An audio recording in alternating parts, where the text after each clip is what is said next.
If you ask me, there's only one thing better than Thai food, and that's the names of the Thai restaurants that serve the food. I mean, come on. Tongue-tied, appetizing, Thai hard with a vengeance. I didn't even make that one up. That one's just plain fun. Tie the knot, coat and tie, tie me up. Is that a food restaurant? Anyway, these restaurants are speaking my dad language. I want to eat at all of these places. Like this one, Thai pods. Oh, no, I don't want to eat that. Don't want to risk demonetization.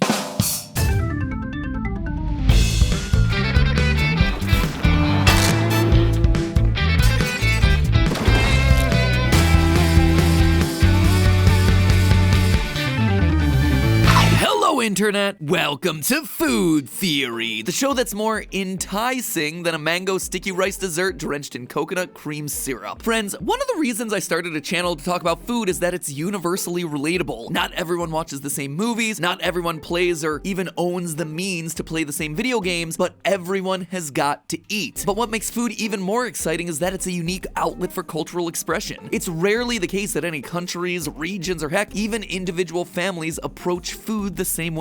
Food is just a huge carrier for culture. For instance, if you live in the great melting pot that's the United States, the foods that are popular here largely reflect both the local culture and cultural heritage of the people that live there. New York-style pizza and Chicago-style pizza are things because both cities have huge Italian-American populations. And you have a number of major US cities like New York, San Francisco, and Seattle that have Chinatown districts, where Chinese cuisine obviously is gonna feature heavily. And then there's the fact that Mexican-Americans make up nearly 1/4 of the US's population. So it's really no surprise that Chinese, Mexican, and Italian are the three most popular ethnic cuisines in the United States. But then we get down to the fourth entry on the list and we discover ourselves a bit of an outlier: Thai food. Now, while the US has certainly welcomed its fair share of Thai immigrants over the years, Thai cuisine really seems to be punching way above its weight class in terms of popularity. Because while Thai restaurants might be catching on big in the US, there isn't really a big Thai population to match it. In 2018, it was estimated that there were around 5,300 Thai restaurants in the US, when US Census data reported only 300,000 Thai people in the US. That's a ratio of 57 Thai American people for every Thai restaurant. For comparison, look at the ratio of Mexican American people, 36.6 million, to Mexican restaurants in the same year, 54,000. That gives us a ratio of 678 Mexican Americans for every Mexican restaurant. Things get even weirder though when you look at where in America Thai restaurants are really taken off. For example, the city of Fairbanks, Alaska has a population of only 32,000, but with a whopping 24 Thai restaurants. The city seems to be absolutely obsessed with Thai food, so you might expect it to be a Thai immigration hub, but if you look at the census data, that's not the case. In fact, the Thai population in Fairbanks is so small that ethnic groups that make up only 0.35% of the population are listed ahead of it in the census data. I bring up these examples because they point to something that bucks historic trends. America's multi-ethnic food culture has, in pretty much every case, been the result of different ethnic groups from around the world coming to America and bringing their food with them. But here we have an exceptional case of Thai food showing up even when Thai people aren't. So I gotta ask, what's really going on here? And the answer is gastrodiplomacy. Nope, that's not the name of a new Pokemon. It's managing international relations by way of food. That's right, the prevalence of Thai restaurants in the US is the result of a deliberate effort by Thailand's government to win the hearts and minds of the American people. And here's the thing, theorists, it's working. As a matter of fact, it is working big time.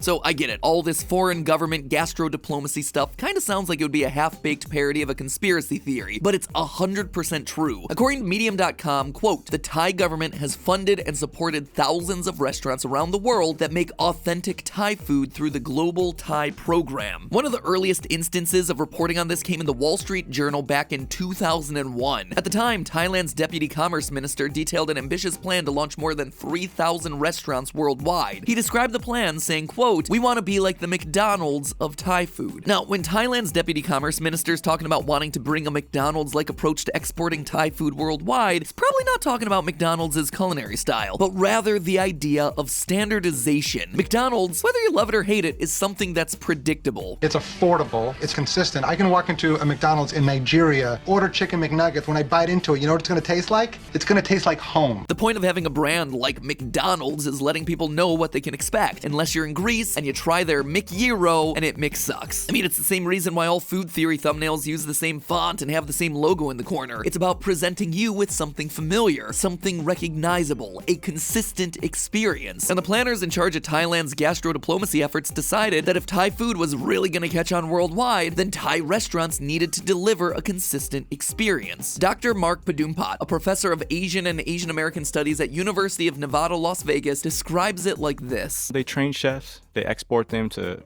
everywhere to open restaurants and to work in restaurants. You know, it's to stimulate tourism to Thailand, but it's also to try to standardize Thai taste around the world, because the government also feels like the different kinds of Thai food around the world has given it somewhat of a bad name, and so they're trying to standardize this Thai flavor. I mean, you know, it's part of their economic national development plan. Now, that last part, about this being part of Thailand's economic national development plan, is the important part, because trying to get the world hooked on your nation's food isn't just something that you do for the funsies. After all, there's a reason that we led this story by talking about the country's deputy commerce minister. Thailand's culinary exports are responsible for sizable contributions to the Thailand economy. Take, for example, the fact that in 2001, Thailand was earning more than $6 billion a year from food-related exports, with the biggest boom coming from the growth of herbs and spices like kaffir lime leaves and galangal roots, the sort of plants that are native to Thailand and that aren't usually dietary staples for people in America. See, when more Thai restaurants open abroad, they're not just spreading Thai culture and improving the image of the country, they're also creating lots of businesses that import their ingredients directly from Thailand. And they get people in those countries hooked on flavors that they won't be able to satisfy without buying them directly from the source. And this right here is the commercial brilliance of the Thai government strategy. They're not sticklers about presenting authentic Thai dishes to the rest of the world, they're more concerned with presenting the general flavors and ingredients from Thai culture. This allows them to present a more easily accessible version of Thai cuisine, specifically one that is way less spicy. As the deputy commerce minister describes the relationship Americans have with certain Thai dishes like tom yum soup, quote, "It's supposed to be spicy, very spicy, but in America,